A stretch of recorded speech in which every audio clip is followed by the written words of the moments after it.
Nakakatawa eh. Bahagi kasi ng communications plan yung, o ano, nasa ng unity ninyo?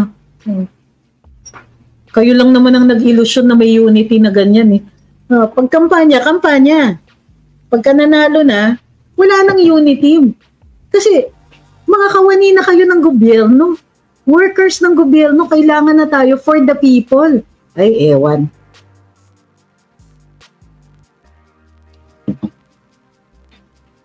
Sabi ni Bong Casino, kami po sa transport sector mula dito sa R4B ay buo pa rin ang tiwala at suporta kay PRD.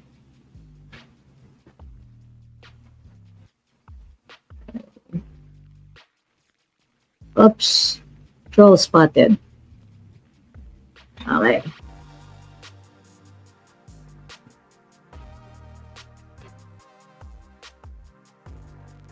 Ito, sasagutin kita. Kung di ka po tinanggal sa posisyon, magpapaganyan ka pa rin ba? Kailan ba ako nagpapaganito? Sinuportahan po itong administrasyon na to kahit umalis na ako. Ako pa ang nag-e-explain kahit wala na ako sa pwesto. Tingnan ninyo lahat ng mga posts ko noon. Ang daming nagalit na DDS sa akin kasi tinuloy ko yung pagsuporta sa administrasyon. Parang sinasabi mo, bitter ako. O ganito na lang, Mr. 3. Tinanggal ako sa pwesto. May mga issues dyan, pero wala akong kasalanan. May mga issues sila.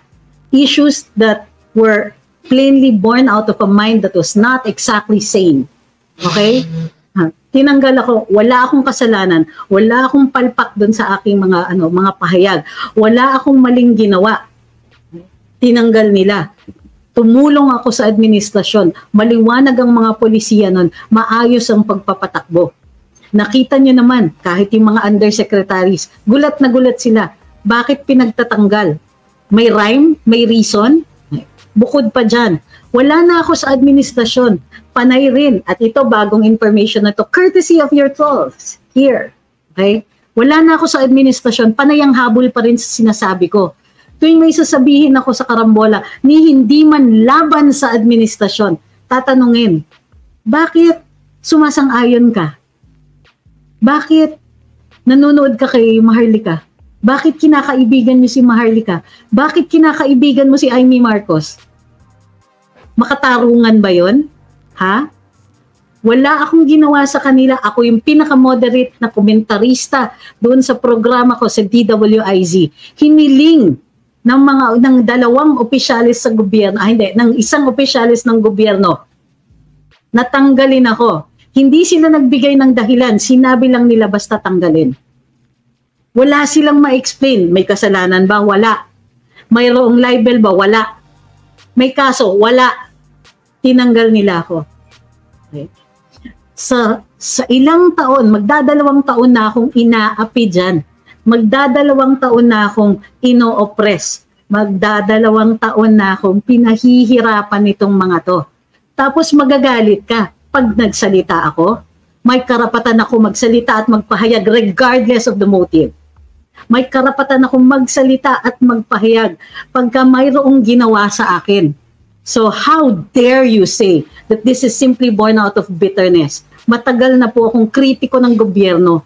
Mahaba ang record ko. Ilang beses na tanungin nyo pa sa aking mga kliyente. Ilang beses na akong almost forced disappearance. Maswerte lang ako o super tanga na naniniwala akong walang masamang mangyayari sa akin, pero ang daming attempts. O sige, 3. Recorded po yan. May saksi. Sasabihin nyo sa akin, nagsasalita ako dahil natanggal ako sa pwesto. BS and a half. That's pure and unadulterated horse manure because nobody ever sent me congratulatory messages. Nobody ever praised me for continuing to support this administration a full 1 year after I had left it. You don't know the half of what I had to go through. Maswerte kayo, hindi ako iyakin. Baka kung ano-ano na narinig ninyo sa akin. Maswerte. Anong spill? Anong spill, ha? So kaya nga, attorney spill, don't leave us hanging. What? To satisfy your curiosity? If I wanted to contribute to a movement, I would wait for the right time. Si Inday nga, nagta-timing kayo pa. Bakit ako magsasalita ng punong-puno ng detalye when it might not make any difference except to satisfy your curiosity?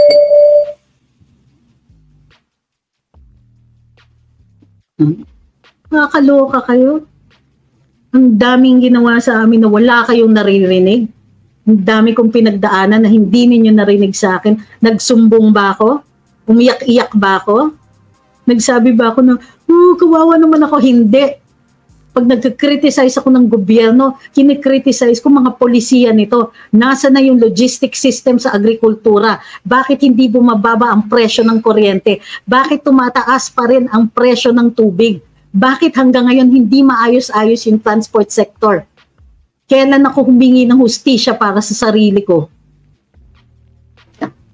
Ito pa yung nakakatawa. Meron pang nagsasabing, ayoko pag ayoko nanonood sa iyo kasi parati kang galit. Hindi ba nakakagalit ang mga circumstances natin ngayon? Hindi ba nakakagalit yung mga pangyayari sa atin ngayon? Ayan, si Pastor Quiboloy na, an influential person. Maraming resources. Ginigipit for what? For what? Hindi na nila nirespeto yung pagiging citizen niya ng Republika? For what?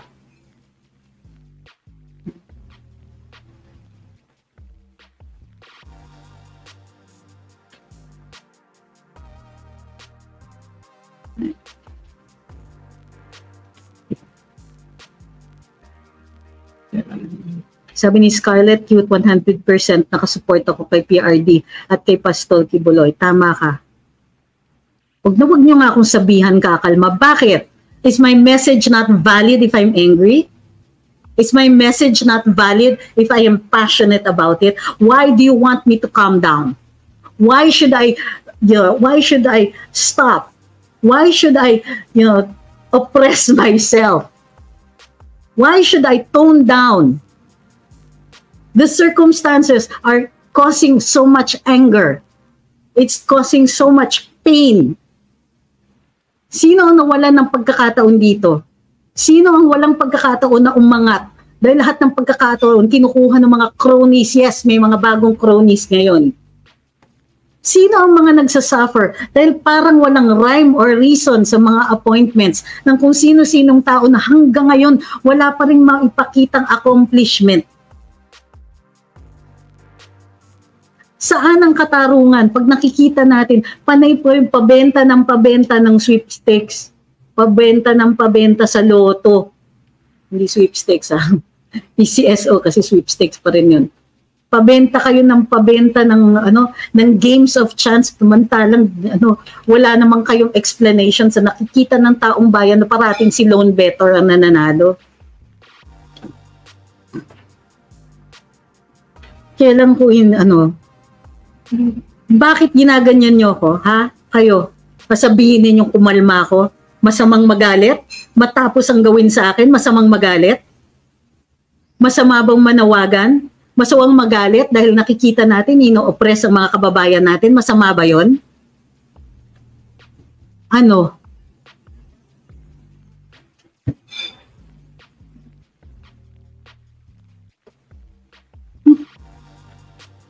Di nga ako nagmumura, pero pati yung pagtataas ng boses ko dahil sa sama ng mga pangyayari dito, pagkakait nyo pa? Kalma. Bakit? Maninindigan tayo, gusto ninyo kalma. Ano ba? Sabi malaking pagkakaiba ng administrasyon ni dating Pangulong Duterte kaysa sa administrasyon ngayon, nakatulad ng Cory Pinoy administration ngayon. Bukod pa, ang laki kaya. Ngayon nakakarinig na naman akong walang pera para dyan. Ay, may pera para sa ayuda ninyo, para sa legalized lagay ninyo, para sa legalized vote buying ninyo. Pagkatapos, walang pera para sa mga services. Kailan ba kailangan magbigay ng pera para dun sa mga almost poor? Saan ka nakakita? Almost poor, bibigyan natin ng ayuda?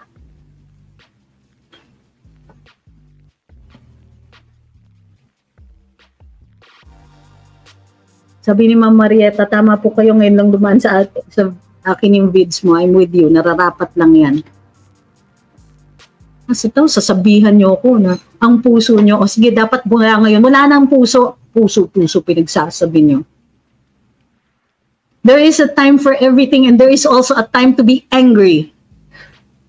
We do not have to be calm all the time.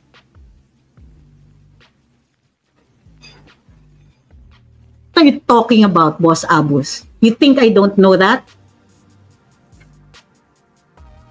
By saying it, you're underscoring it. You're making it look like it is.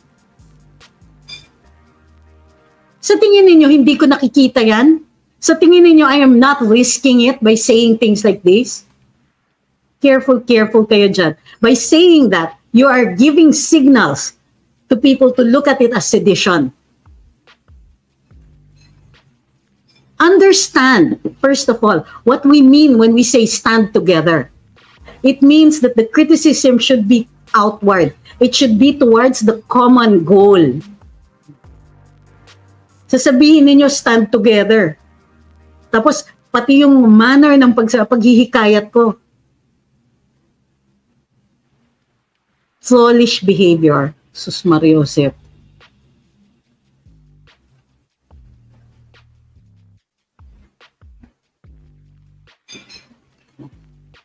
I'm not a lawyer, but I'm confused, sabi ni Roy. If you listen to Senator Hontiveros' press releases and interviews, he already judged Pastol Kibuloy. Isn't Pastol Kibuloy supposed to be presumed innocent until proven guilty beyond reason? Why is the Supreme Court not teaching the senators about the law? First of all, you have to understand, the Supreme Court does not act on its own. The Supreme Court issues decisions and can only make a decision when a case is before them. They decide cases. They do not interfere with the other branches of government unless a case has to be resolved and will ultimately affect those branches of government.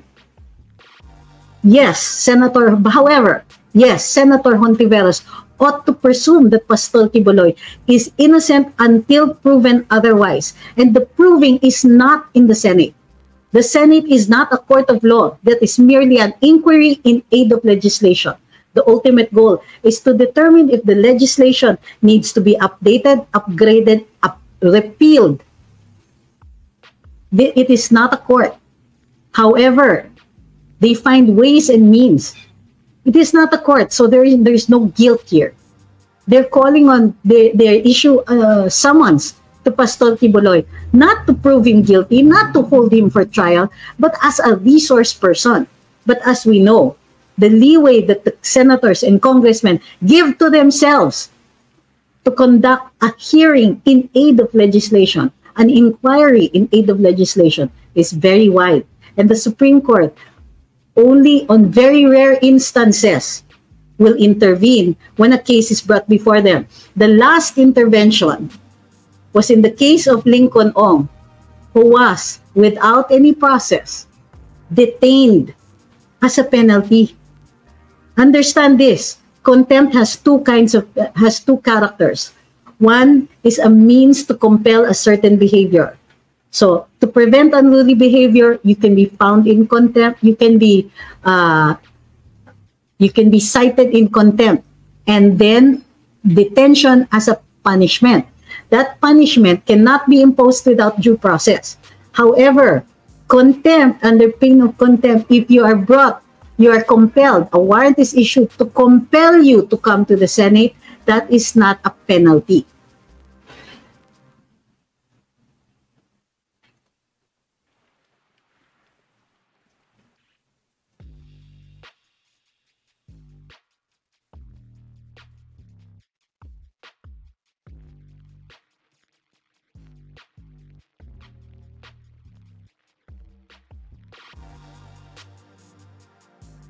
Okay.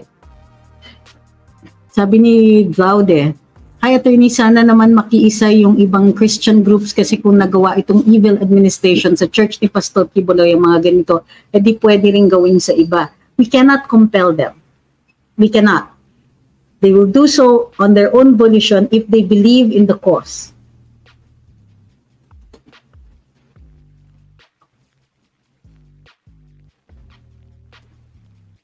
Sabi ni Ben Lonzaga, attorney, paano yan kung sakaling magtotoo ang sinasabi ni Pastor Kibuloy?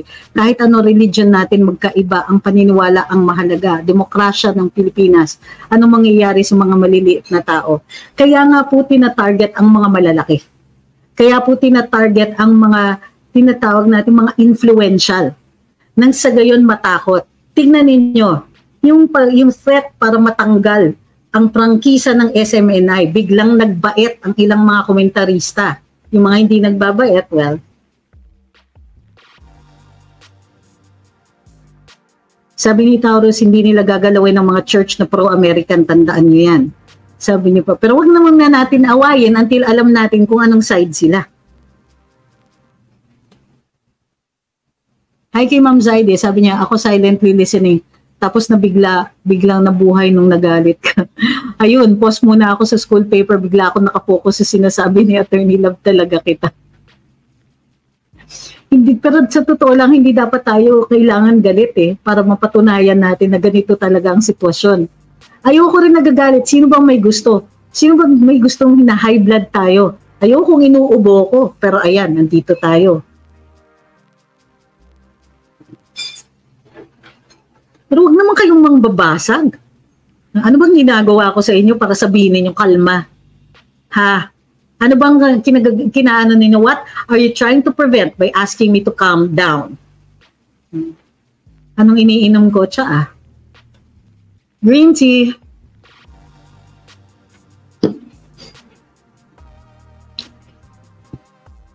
Sabi ni Precious Gonzalez, go, go, go. Go tayo na may dugong mandirigma kapag niyuyura ka ng ating mga karapatan. Sabi ni Gigi, nakakagalit naman talaga ang sitwasyon ngayon Sabi ni Larry Lynn, Dian Galet, attorney, marubdob ang tawag dyan. Uy, ang ganda ng salita mo. Marubdob. Pwede ko rin sabihin, kasi dibdiban na to kaya lang baka kung saan mapunta yung diskusyon.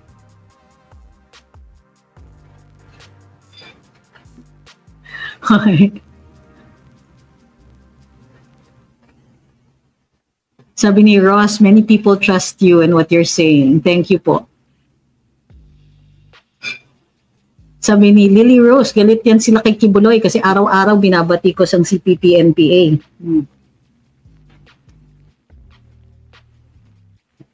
Sabi ni John Doe, I hope I could see you here in UPD soon. Soon, hindi ako naka-enroll this sem, pero next. Diyos ko, kung kailan mag-e-enroll ako, magtitesis ako, nagkakaganito.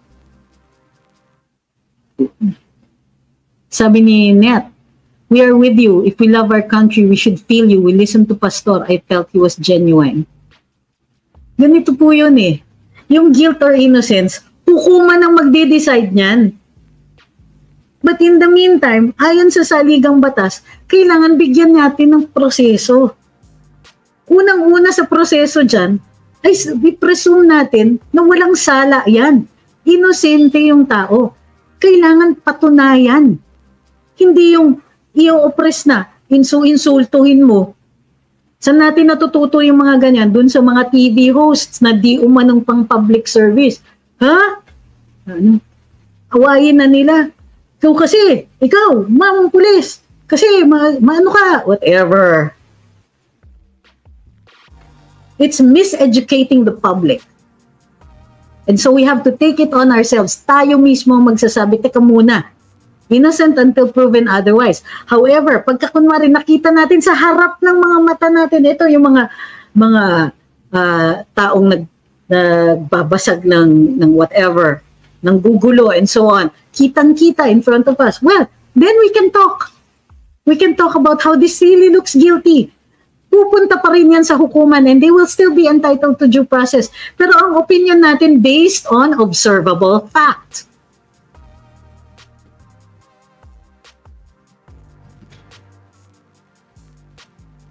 Sabi ni Ma'am Yulia, dami nang binabayaran para lang lumubog yung mag-ama. It's not even just about them anymore. It's about those in power. Hindi lang nila gustong the Dutertes are just the blockages. So, ang laban dito is for hearts and minds. So kailangan silang siraan, kailangan i-discredit sila. Katulad ng ginagawa, bakit sa tingin ninyo ang dami kong kaso noon? Yung mga humihirit dyan ng mga suspension ko, ang lalaki kaya ng kinalaban ko. Ilang beses akong forced disappearance na dapat, Diyos ko, kaswertihan lang talagang hindi ako nabiyahe.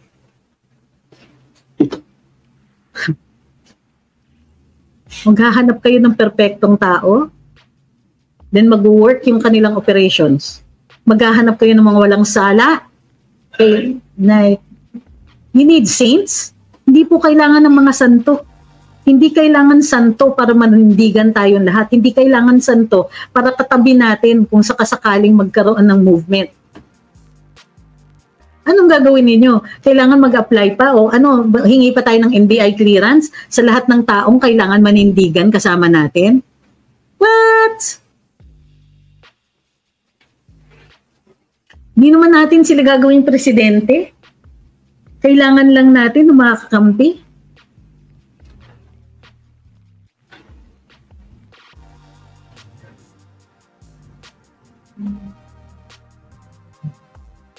You're mistaking me, Mr. Boss Abus. What you're doing may be taken with a grain of salt. So what? So I should stop? You must realize that I've been doing this since day one. Okay? And so what? Do you think that I don't know this? Do you think that we have not faced that? And don't you think that I have been doing this in almost every single live, proving that that is illogical? That just because I'm out of the government means I am sour graping. Besides, so frigging what? Okay? Sour graping doesn't mean that I am wrong. Sour graping doesn't mean that the facts that I have stated, the facts that the logistics system of agriculture is broken and that the government has done zero things about it. The fact is that electricity rates are going up. The fact is that water rates are going up. The fact is the transport system is broken. And you're going to say that just because I am out of government, these things do not become facts. O, tapos may magsasabi na naman dyan, kalma.